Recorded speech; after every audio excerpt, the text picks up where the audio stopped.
Good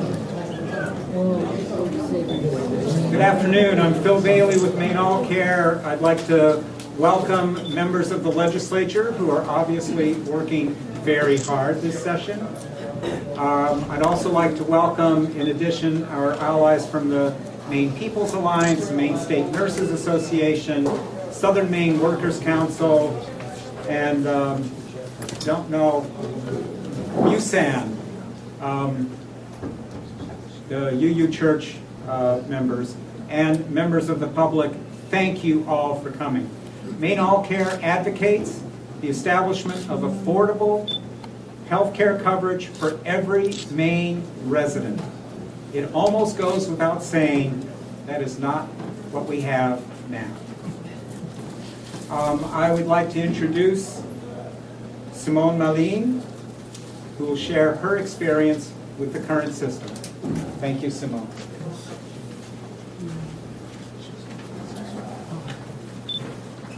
Hello everyone, my name is Simone Malin and I live in Winthrop with my husband Walter. I'm here today to share our family's challenges with healthcare and why we desperately support change in our current healthcare payment structure. In our lives, we've had two pivotal healthcare moments that have included a financial crisis.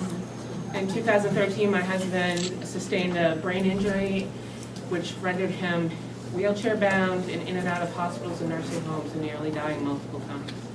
He was immediately eligible for Social Security disability, but you have to wait now 2 years to receive MaineCare. So we had to pay COBRA out of pocket for $650 a month for 2 years to cover him. It erased every savings we had, every retirement we had. We sold our home and we moved closer to Augusta where my job was. In 2017, I was diagnosed with my first breast cancer, its first of two. I currently work full-time and I have a great job. I work for a small organization here in Augusta. They pay our costs for the Affordable Care Act. We buy on the market. And we have a $7,000 out-of-pocket deductible every year. So in 2017, I hit that pretty quick. Thought that might be the only year that I'd hit it. And then in 2018, I was diagnosed with a different breast cancer, having to go to Dana-Farber down in Boston.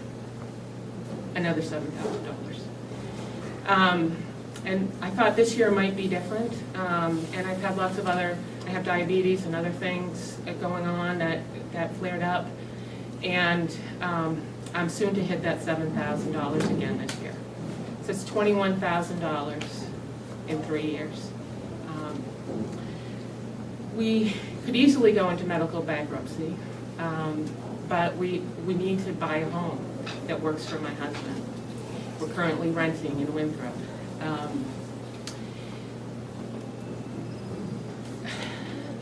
This has been such a struggle for my husband and I.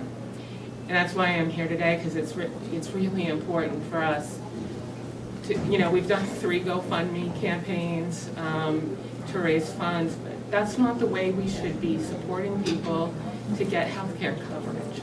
I hear now that hospitals are recommending that people do GoFundMe campaigns to pay their debt. You can no longer pay hospitals what you can afford. In order to not go into bankruptcy, I had to enter into payment plans. I paid $220 a month to 2 hospitals, and when the calendar year started again, the deductibles for my year for this year started again. So we're paying at least $400 to $600 a month for payments to hospitals and my current deductibles and co-pays for office visits and medications. Maine, this country can do better. We have to. Because you know what, we're not unique. There are people all over this state and country that are having to choose between medical bankruptcy, food, housing, heat, or your medications and being healthy. Those are impossible decisions to have to make. And I say we can't keep making people make those decisions. We have to do better. We need universal health care for all so that people can choose to be healthy and be covered to be healthy. It's not rocket science. Thank you.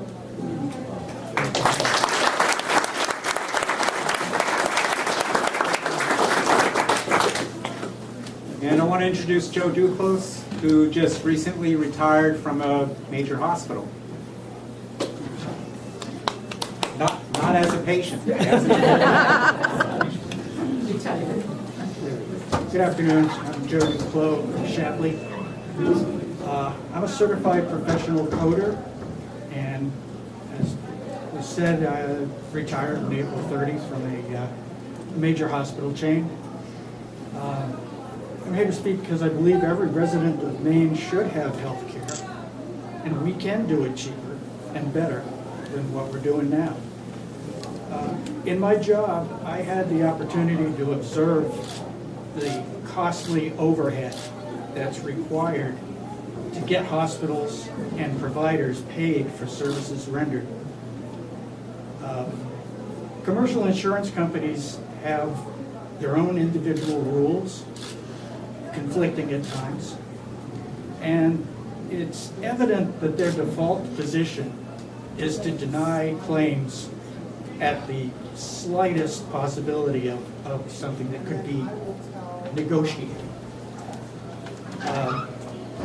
The hospital organization I work for has approximately 70 people on staff at the billing office, in part or in whole dealing with denials. And in addition to those people, these denials would come back to coders like myself, and we would spend an hour or two a day trying to tease out information from the medical record that would make it impossible for the insurance company to deny a claim. This is all healthcare money that doesn't go for healthcare. So this is all reflected in your premiums and the bills that your providers and the hospitals have to charge you in order to stay above water. Healthcare as a for-profit enterprise is failing to provide our fellow citizens with basic human need. Healthcare should be seen as a public good. If you can agree that it would be unacceptable that your local fire department would have to check to see if you had the proper insurance before they sent the truck to your burning house, you'd have to agree that we shouldn't have a healthcare system that operates that way. We need to join the rest of the developed world and have health care for all. We can save money, we can have better coverage. Thank you.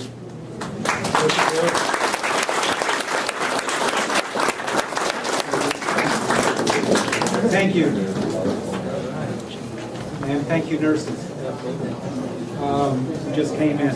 I'd like to welcome Senate President Troy Jackson, the HCIFS Chair, Senator Heather Sanborn, and HHS Chair, Senator Jeff Gratwick, and Representative Mike Sylvester, who have short statements and Well, good afternoon, everyone. I'm very honored to be here. Healthcare is a basic human right. It's about the freedom to have control over your own life and your own future. I say this often because I've seen firsthand what happens to folks when they don't have health insurance or they cannot afford prescription drugs. Much of our efforts this session have been focused on making healthcare more affordable and more accessible for all Mainers. We've passed legislation to protect Mainers from pre-existing conditions and preserve the patient protections in the Affordable Care Act. And my colleagues and I have introduced a comprehensive prescription drug reform package, which has received impressive bipartisan votes from the legislature's Healthcare Insurance Financial Services Committee. Under the leadership of Senator Heather Sanborn and Representative Dee Stepler. Also, Senator Gratwick serves on the committee, and Dr. Sanborn, and everyone else standing up here behind us. I mean, they've all pitched in to try and make things better in this realm. We approach this issue from all angles, working to make medication accessible and affordable while holding pharmaceutical companies and middlemen accountable. And we are bringing transparency to an industry that operates in the dark and exploits healthcare consumers with few options. I believe we are on the right track, but we need to keep pushing ourselves to do more. And this really is off script for me, but why it's so important to me. I mean, today for a completely different issue, someone that actually was on the board with me, well, I was on the board with him back in 1998, Hilton Hafford. I think the first time I had a chance to actually tell this quick story, but it's important. You know, when we were up there, we were fighting for health care for loggers. And one of the young men that was there at the time, and I've told this before, but it's something that really drives me, was Ryan Kelly. And at that time, as a 24-year-old young man with one young child, he understood the value of health care probably better than I did at 30. And that was certainly one of the issues that we were hoping to make happen. The fact that Canadian loggers, you know, God bless them, good people, but they have a national health care system, and because they did, we couldn't. And I remember those conversations with Ryan during that entire week. Well, years later, when I was lucky enough to get elected to this body, it wasn't but the first year, my mother called and said that Ryan had gone to work that morning, and early in the morning, asked his co-workers to bring him out, and he got in his vehicle in St. Francis to drive himself to Fort Kent, the nearest hospital, because he wasn't feeling well. Somewhere about 2-3 miles outside of Fort Kent, there was a school bus following behind him. They said they seen the car go up onto the snowbank, roll over, and when they opened the door, he had died of a massive heart attack. And he was 29 years old at that time with a 5-year-old daughter. And what we found out afterwards was that Ryan had been to the hospital twice previously without health insurance, and had been told that he had acid reflux and told to go home and take Mylanta or something else. And clearly he was 29, young, remember, a thin, healthy-looking man.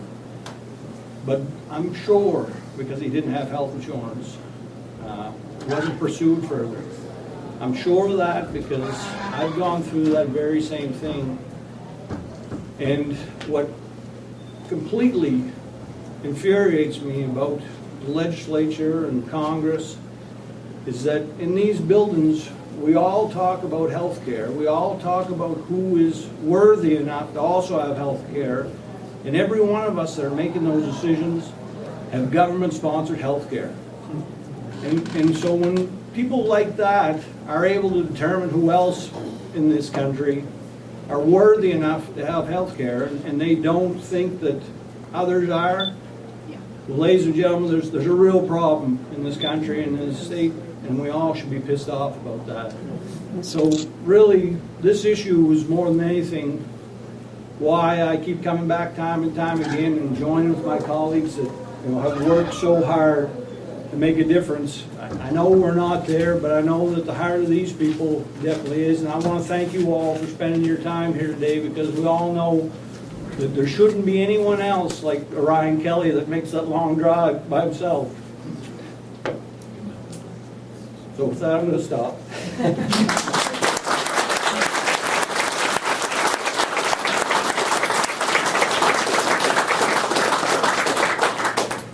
It's a hard act to follow. I am so honored to be the chair of the Health Coverage Insurance and Financial Services Committee that has been working very hard on driving down the cost of healthcare, ensuring that everyone has affordable access, first to prescription drugs, and next to all of the other services that we need in order to be healthy Mainers.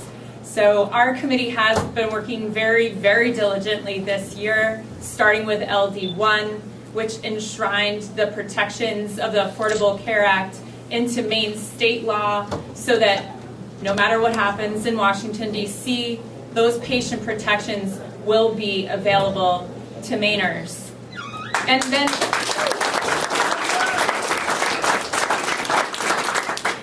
but that's not enough. And Simone knows that's not enough.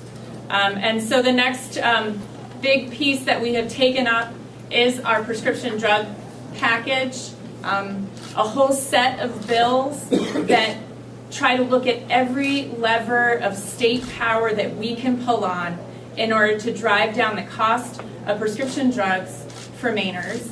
and to ensure that no one skips a dose of life-saving medication because they cannot afford to buy it at the pharmacy. And I am so pleased to say that on Tuesday, we voted out those bills with an overwhelming bipartisan majority, because healthcare is really not a partisan issue. It is a human issue. And we can't just provide healthcare to Democrats or just provide healthcare to Republicans. We need to provide it to all Mainers and to all Americans. And so we have been able to get bipartisan support for that. It's also something that affects not only workers, but businesses as well. I came to the legislature as the owner of a small business, and the cost of healthcare is crushing our small businesses and our large businesses alike. And so we are truly in a place now where something has to change. And so this afternoon, we will be holding public hearings on 10 bills, which provide creative outlines for different types of large-scale health reform. And our committee then will set about working on what we can do as a state to move this forward, to create real reform and real change, so that we aren't back here in 5 years continuing to say healthcare is making Mainers bankrupt, it's making them sick, and it is creating crises in the lives of people throughout our state. In 5 years, let's come back here and celebrate the fact that we have affordable health care for everyone. How about next year?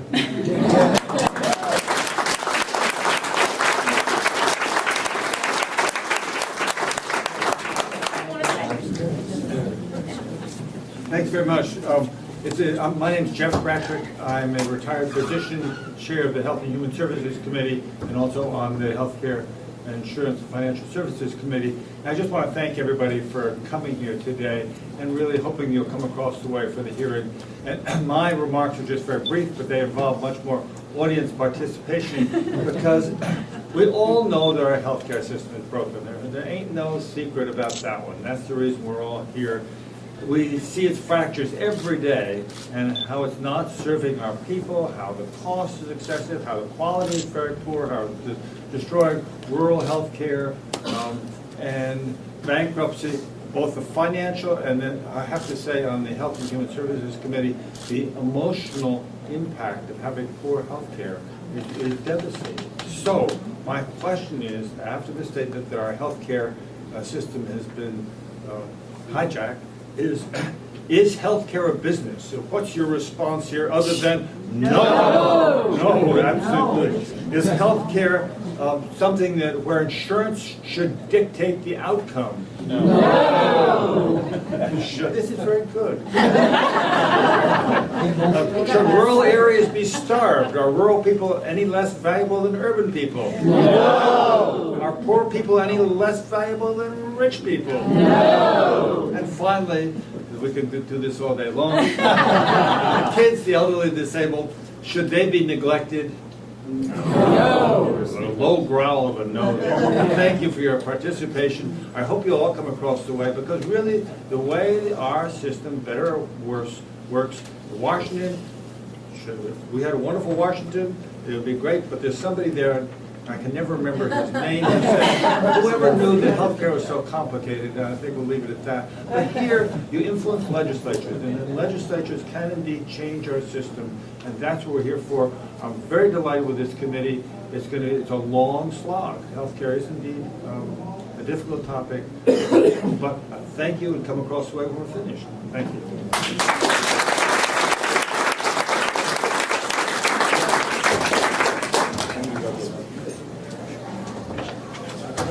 Thank you, everybody. I'm Mike Sylvester. I am a representative from Portland, Maine. I represent the East End and the islands of Casco Bay, and it will be my honor in just a little bit to introduce LD 1617, an act to create a single-payer health care system in Maine.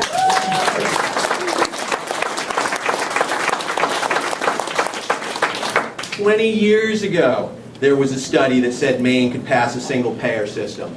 Why? Because at that time there were outrageous 8% increases. Now we're looking at regular 20% increases. And if we think that we can't do better than that, if we think that we can't do better than a system that is felonious in deciding that we cannot make a person in this country well without eking a profit out of it while we do it, if we can't provide prescription drugs without the board of directors getting a good return on our good health, then there is something terribly wrong with this country. That's right. And so we're going to ask a lot of questions over in that committee today. We're going to ask, does this system work that we have now? We're going to ask, can we create a system where everybody is in and nobody's out? Everybody in? Nobody out. Everybody in? Nobody out. Everybody in? Nobody out. That's what we're going to go over there and talk about, my friends. And I thank you so much for coming out here today. I am supposed to be in a meeting with the governor's office right now, but you know what? It's more important that I'm here with you That's today, right, Mike. because this is where we're creating change, That's and we're going to do it across the hall, and we'll see you over there.